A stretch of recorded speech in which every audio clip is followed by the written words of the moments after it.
오늘은 더 깊게 다섯 번째 시간 요한일서 2장 28절 이하의 말씀을 통해서 더 깊은 소망이라는 제목으로 함께 말씀의 은혜 나누도록 하겠습니다. 올 여름 어느 때보다도 길고 아주 무더운 그런 여름이었습니다. 그래서 여러분들 이 관공서 또 구청에서 보내는 이 재난 안전 문자 많이 받으셨으리라 생각합니다. 태풍이 올 때 또 홍수가 날 때 재난 대비하는 여러 가지 안내 문자를 받으신 기억이 나리라 생각합니다. 오늘 사도 요한이 쓴 요한일서는 우리 종말의 때 마지막 때에 어떻게 하면 성도가 살아갈 수 있을까를 언급한 책이라고 말씀드렸습니다. 마지막 때의 성도의 행동은 어떠해야 할까? 이 종말의 때의 행동 요령이 무엇인지 오늘 보면 2장 28절에 이렇게 말씀하고 있습니다. 우리 같이 한번 읽어보겠습니다. 자녀들아, 이제 그의 안에 거하라. 이는 주께서 나타나신 바 되면 그가 강림하실 때에 우리로 담대함을 얻어 그 앞에서 부끄럽지 않게 하려 함이라. 그의 안에, 예수 안에 거하라 라고 말씀합니다. 이것이 마지막 때를 살아가는 이 종말의 성도의 삶의 자세임을 말씀해 주고 있습니다. 그의 안에 거한다, 주님과 함께 동행한다 라고 이렇게 말씀하고 있죠. 이 주님 안에 거한다, 여러 가지로 표현하고 또 설명할 수 있겠지만 오늘 요한 1서의 맥락 가운데 주님 안에 거한다 라는 것을 사도 요한은 이 기름 부음 이런 네 글자로 요약하고 있습니다. 요한일서 2장 20절의 말씀 같이 한번 읽어보죠. 너희는 거룩하신 자에게서 기름 부음을 받고 모든 것을 아느니라. 또 뒤에 있는 27절 같이 읽어봅니다. 너희는 주께 받은 바 기름 부음이 너희 안에 거하나니 아무도 너희를 가르칠 필요가 없고 오직 그의 기름 부음이 모든 것을 너희에게 가르치며 또 참되고 거짓이 없으며 너희를 가르치신 그대로 주 안에 거하라. 기름 부음, 예수 그리스도의 성령으로 기름 부은 사건을 의미합니다. 다시 말해 성령이 우리 안에, 예수의 영, 하나님의 영이신 성령이 우리 안에 거하는 것, 이것이 바로 종말의 때를 살아가는 가장 귀한 우리 성도의 삶의 모습이다 라고 말씀하고 있습니다. 이 기름 부음을 조금 더 확장해서 설명해 보겠습니다.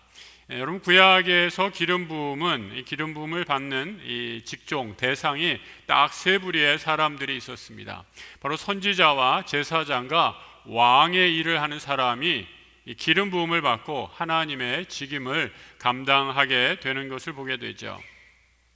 선지자들 역대상 16장 22절에 말씀에 이렇게 표현하고 있죠. 나의 기름 부은 자에게 손을 대지 말라, 나의 선지자를 해하지 말라라고 말씀합니다.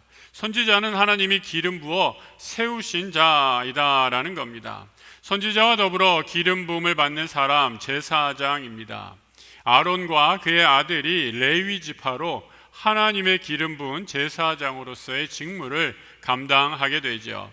출애굽기 40장 15절의 말씀입니다. 그 아버지에게 기름을 부은 같이. 여기서 아버지는 아론을 말하고요. 아론이 이제 그들에게도, 아론의 아들들에게도 기름을 부어서 내게 제사장의 직분을 행하게 하라 라고 말씀하면서 제사장 가문을 세우는 하나님의 음성을 듣게 되지요. 선지자, 제사장, 그리고 구약에서 또 하나 기름을 받는 대상, 기름 부음을 받는 대상이 바로 이스라엘의 왕입니다.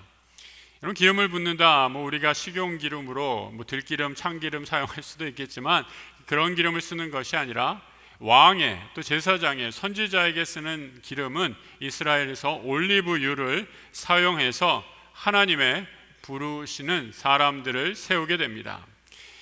이 왕은 하나님께서 부르신다라는 1차적인 의미로 이 기름 부음을 세우지만 여기는 훨씬 더 영적인 의미가 숨어 있습니다.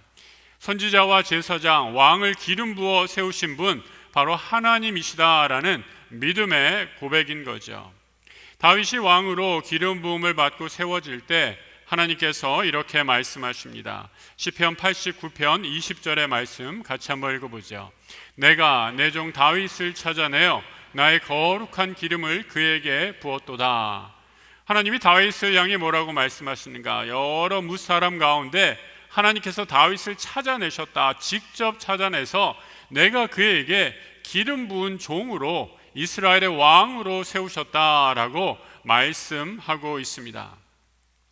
신약에 오면 구약의 이 특정한 계급, 계층, 또 직분에 행하여졌던 기름 부음이 예수 그리스도의 영적인 기름 부음으로 확장되게 됩니다. 우리 주님이 처음 공생의 사역을 시작하실 때 회당에서 성령 세례, 바로 성령의 기름 부음을 받으시고 사역을 시작하고 있습니다.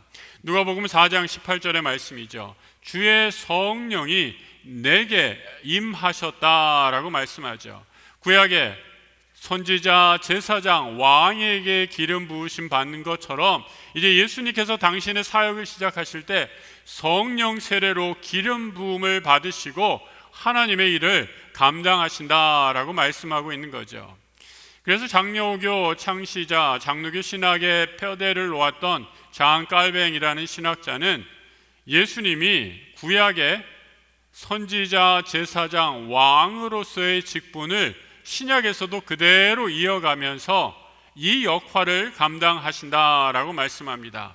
그래서 이를 가리켜서 신학적 표현으로 그리스도의 삼중직 이렇게 표현을 하죠.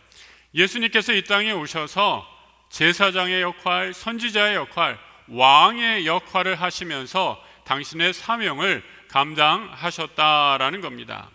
이 순서를 우리가 잘 한번 음미해 볼 필요가 있습니다. 기름 부음을 받는 것, 먼저 선지자를 통해 말씀이 선포되어야 합니다. 이 죽은 사람을 깨우려면 먼저 죽은 영혼의 생명의 말씀이 선포되어야 합니다.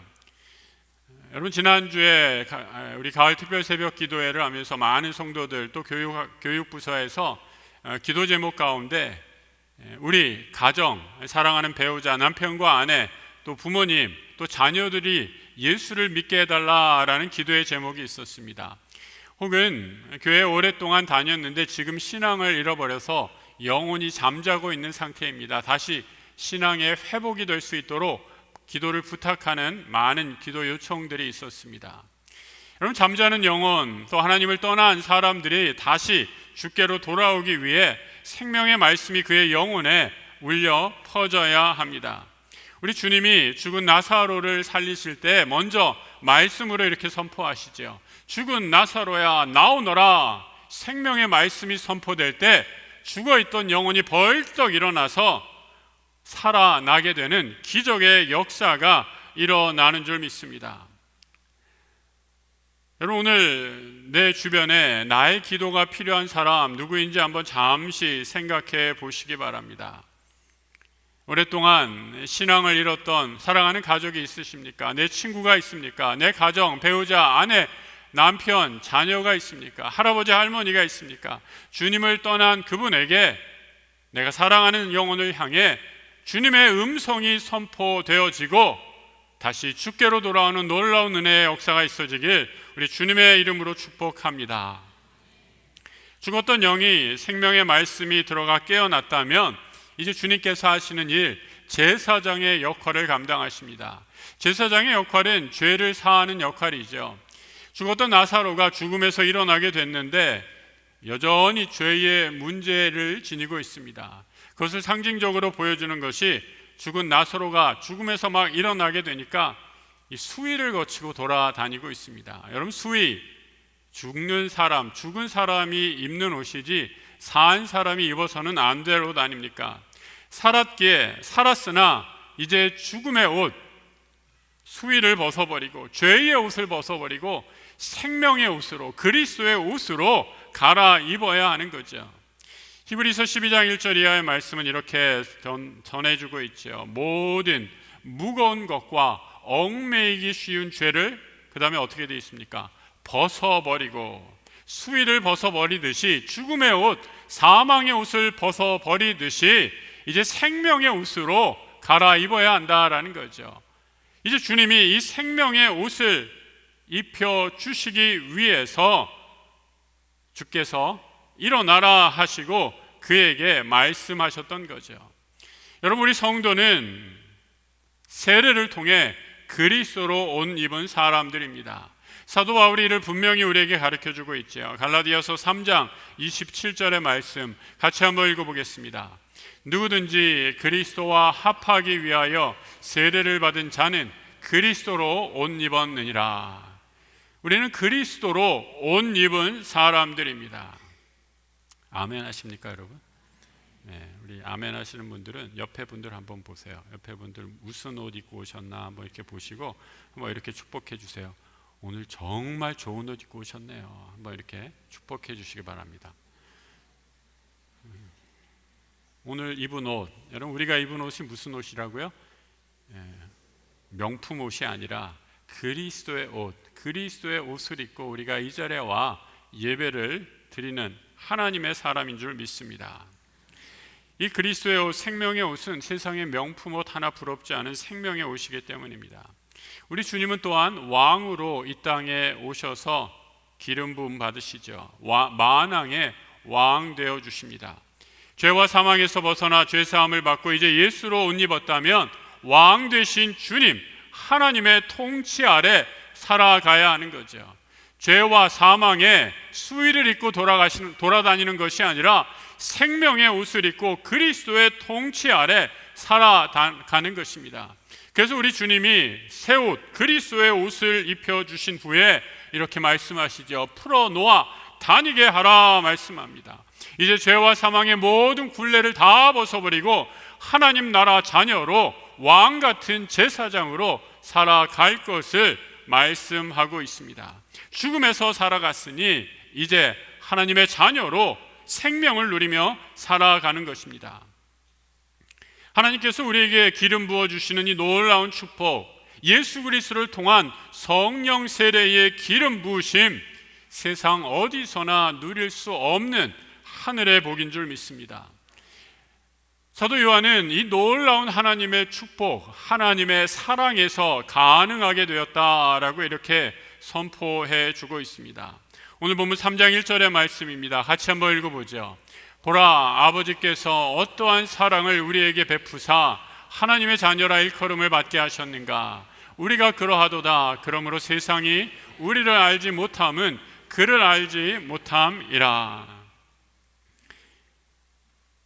이전에 우리는 죄와 사망의 노예였습니다. 하지만 이 땅에 선지자요, 제사장이요, 왕으로 오신 예수 그리스도께서 주님의 능력으로 그 보혈의 피로 우리의 모든 죄를 다 씻어주시고 어둠의 자녀에서 사망의 자녀에서 빛과 생명의 자녀로 불러주셨습니다.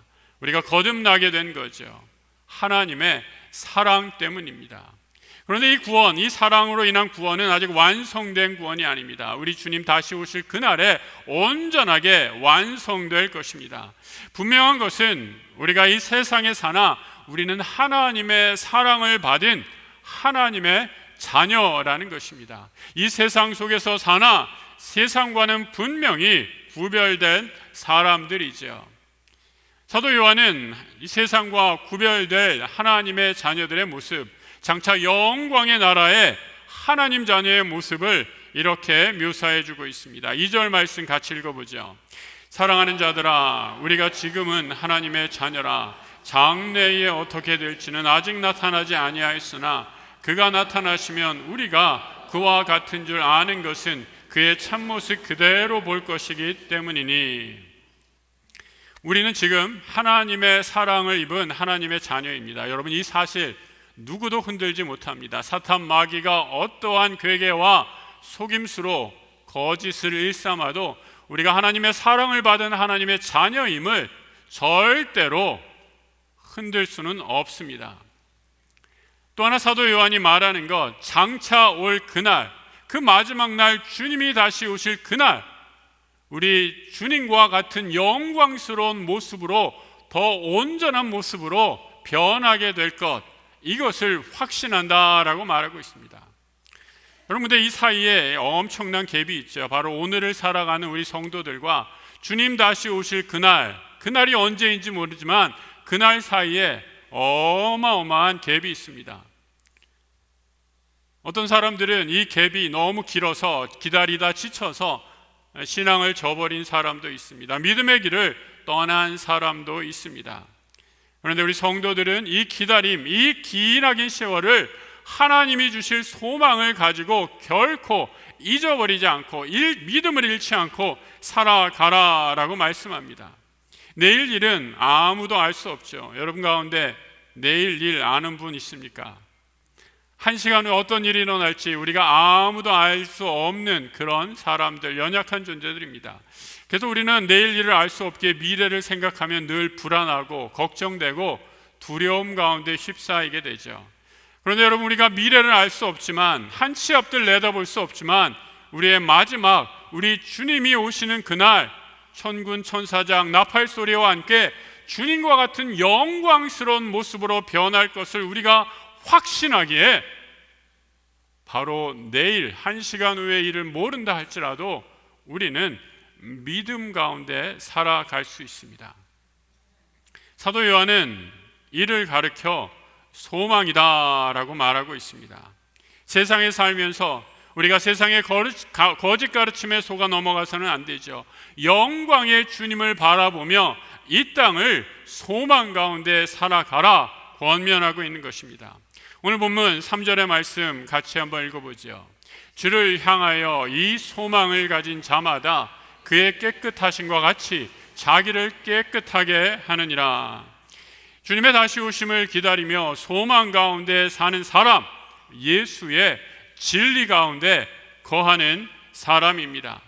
지금 내가 부족해도 나는 하나님의 자녀임을, 하나님이 나를 사랑하셨음을 확신하기에 마지막 그날에 주님과 같은 영광스러운 모습으로 변화될 것을 확신하기에 지금 내 삶이 앞으로 어떤 고난이 닥쳐온다 할지라도 믿음으로 이겨내고 소망 중에 거하는 삶을 말하고 있습니다.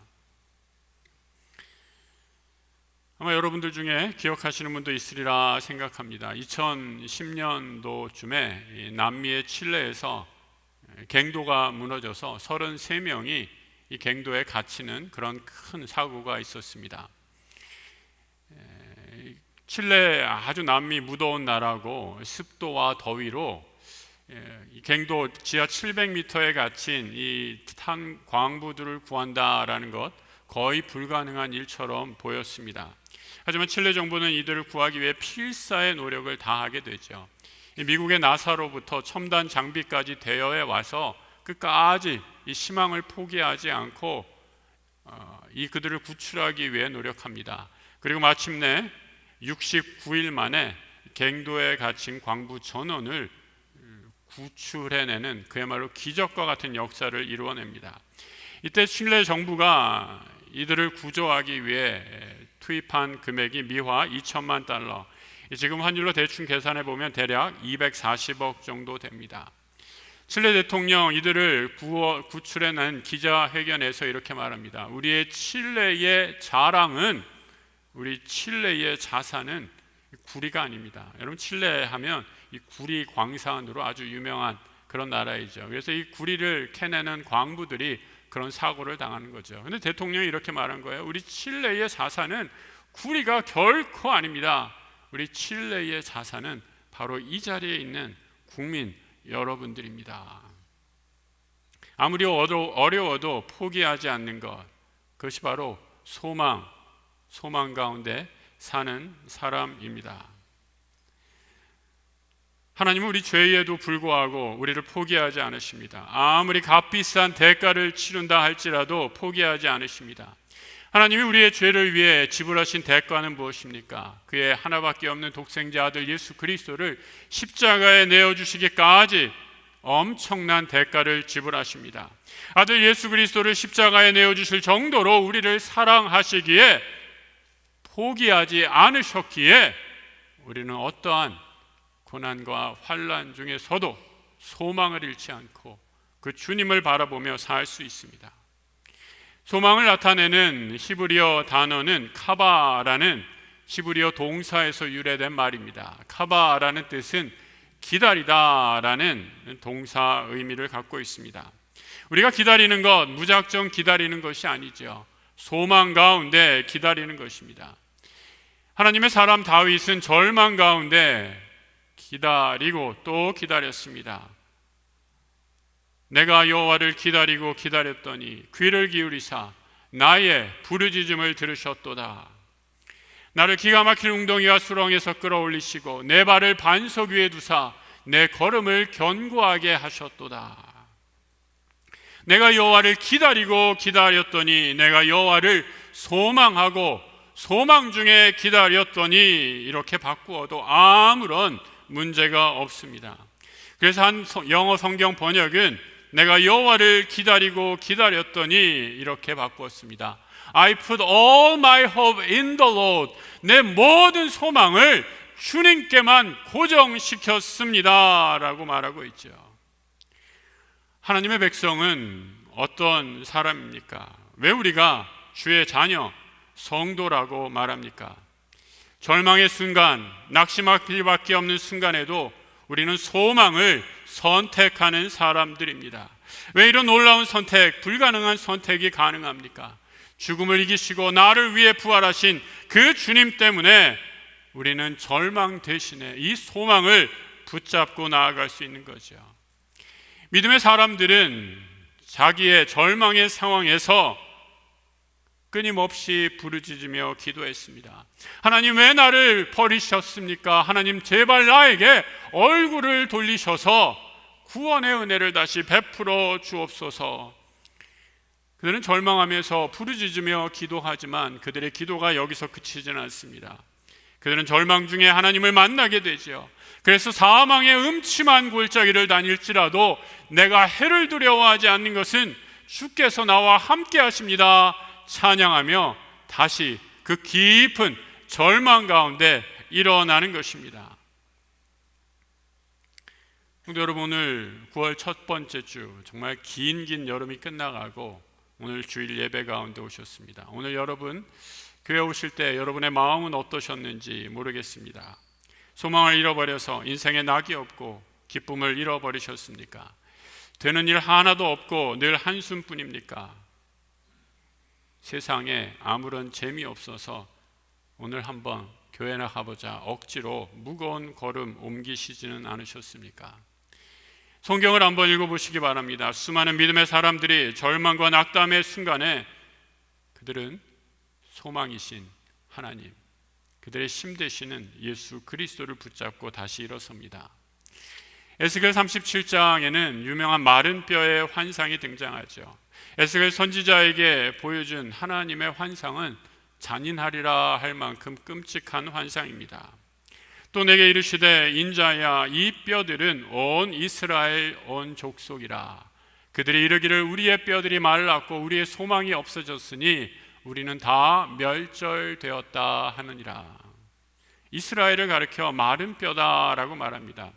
여러분, 지금 방금 죽은 시신을 옆에 두고 이 시신이 이스라엘이다 말하는 것이 아닙니다. 다 세월이 한참 지나서 시신이 부패해서 이제 뼈밖에 남지 않았습니다. 무엇을 소망할 수 있겠습니까? 지금 이스라엘의 상황이 이 뼈와 같다. 이것이 너희의 지금 영적인 상태다라는 겁니다. 소망이 다 사라지고 우리는 멸절되었다, 끝났다라고 말하는 것입니다. 절망적인 상황에서 하나님이 에스겔에게 아주 잔인한 짓궂은 질문을 하시죠. 이 뼈가 살아나겠느냐? 여러분, 이걸 질문이라고 합니까? 외람된 말씀이지만 어떻게 하나님이 이렇게 잔인하실 수 있습니까? 뼈를 가지고 어떻게 이 뼈에 대고 살아날 수 있겠냐라고 물으십니까? 에스겔도 제대로 대답하지 않습니다. 제대로 대답할 기운조차 없습니다. 그거 하나님 알아서 하세요. 나는 아무것도 모르겠습니다. 그때 그 마른 뼈 위에 놀라운 기적이 일어나게 되죠. 생기가 불어오게 되고 그 뼈가 하나하나 맞춰지기 시작하면서 살이 오르고 살갗이 오르고 마침내 하나님의 어마어마한 군대가 그 죽음의 골짜기가 생명의 골짜기로 바뀌는 기적이 일어나게 되는 것이죠. 이스라엘이 포로에서 귀환하는 것은 주님이 보여주신 환상을 통해서 이 기적을 통해 보여주신 사건입니다. 마른 뼈가 하나님의 군대로 바뀌었다고 이 기적이 당장 내일 아침에 이루어지는 것이 아닙니다. 이 환상을 보여주신 후에 에스겔은 이 환상이 성취되기까지 다시 33년을 기다려야 했습니다. 하나님 우리에게 바라시는 것, 절망의 세상, 평안이 없는 세상 가운데서도 하나님을 바라며 여호와를 기다리며 살아가라라는 것입니다. 이것이 바로 신앙인의 정체성이요 우리의 모습이기 때문이죠. 예레미야 29장 11절의 말씀 같이 한번 읽어봅니다. 여호와의 말씀이니라 너희를 향한 나의 생각을 내가 아나니 평안이요 재앙이 아니니라 너에게 미래와 희망을 주는 것이니라. 하나님이 주시고자 하는 건 미래에 우리에게 참된 소망을 주는 거다 거듭 말씀해 주고 있습니다. 미국의 암, 이 세포, 이 종양, 흔히 백혈병이라고도 하죠. 이 종양암을 전공하는 의사가 있습니다. 그런데 신기한 것은 이 의사를 만나는 환자의 회복률 엄청나게 높더라라는 겁니다. 보통 이 암의 치료를 시작하면 이 암 환자의 회복률이 보통 한 22% 정도 나오는데 이 의사 선생님은 이름이 아주 길어요. 닥터 스달스키 어쩌고 저쩌고 이렇게 되는지 하여튼 이름이 너무 길어서 그냥 김 박사님이라고 하죠. 이 김 박사님에게 치료를 받는 이 환자에게는 그보다 한 3배 정도가 더 높은 치료율을 보인다라는 겁니다. 환자들이 많이 몰리고 이 선생님 소문을 듣고 세계 각국에서 많은 환자들이 오겠죠. 한 병원에서 같이 일하던 동료가 이 의사에게 묻습니다. 아니 자네 어떻게 우리 종양암 환자들을 치료하길래 이런 좋은 결과가 나오는가? 우리가 쓰는 약 다 우리가 의대에서부터 배운 이 표준적 암 환자를 위한 치료가 아닌가? 이렇게 물었던 거죠. 김 박사님이 이렇게 대답합니다. 그럼 당연하지. 우리가 똑같이 나도 자네와 쓰는 약과 똑같이 쓰는 그런 약을 쓰고 있네. 에토포시드, 플라티눔, 오코빈, 하이드록시우레아라는 항암제 똑같이 쓴다네. 그런데 나는 여기에다가 한 가지 더 소망을 같이 처방해 준다네. 이게 무슨 말인가 이렇게 물었더니 여러분 이 약, 그들이 지금 처방한 약의 첫 글자를 한번 잘 보시기 바랍니다. 이거 어떻게 읽는 거예요? 제가 여러분 이 항암제, 영어로 된 항암제 이름을 여러분에게 소개해 주려고 이 약을 소개하는 것이 결코 아닙니다. 이 항암제 단어의 첫 알파벳 이니셜을 보십시오. HOPE 뭐가 되죠? 세로로 읽으시면 hope, 소망이 되죠. 숫자로는 확률이 22%밖에 안 되지만 나는 내가 만나는 모든 환자에게 바로 이 소망을 처방한다네. 만날 때마다 선생님 괜찮아지실 겁니다. 회복될 수 있습니다. 만날 때마다 용기를 북돋아 준다네. 그것이 바로 내 비법이라네. 성도 여러분은 어떤 소망을 가지고 이 세상을 살아가십니까? 이 세상이 정말 엉망진창 아니지 않습니까? 교육도 엉망이고 정치도 엉망이고 지구도 엉망으로 망가져 갑니다. 이렇게 세상이 망가져 가니 우리도 절망 가운데 한숨이나 쉬며 살아야겠습니까? 성도는 소망 가운데 이 땅을 살아가는 사람들입니다. 남들이 다 지구의 종말을 말해도 우리는 하나님 사랑 안에서 소망 가운데 다시 일어나는 하나님 나라의 백성입니다. 우리의 삶 아무리 깊은 어둠과 절망이 찾아온다 할지라도 참 소망 되신 예수 그리스도, 그분이 내 손을 내밀어 우리를 일으켜 세워주십니다. 이 손을 붙잡고 우리 주님과 함께 더 깊은 소망의 자리로 나아가는 하나님 나라의 백성들, 주의 복음의 증거자들 되시길 우리 주님의 이름으로 축복합니다. 함께 기도하겠습니다. 하나님 아버지, 빛 대신 주님 바라보며 어두운 세상에서도 더 깊은 소망의 자리로 나아갑니다. 우리에게 성령으로 부어주시고 성령의 기름 부으심을 통해 절망 가득 찬 이 죽음의 계곡과 같은 세상에서 우리를 건져 주시기 원합니다. 예수만이 우리의 삶 소망이심을 고백합니다. 소망 되신 주님을 모시고 믿음의 길을 감사와 기쁨, 하늘이 주신 평강 가운데 걸어가는 소망의 사람들, 믿음의 증거자들 되게 하여 주옵소서. 우리의 영원한 소망 되신 우리 주 예수 그리스도 이름 받들어 기도드립니다. 아멘.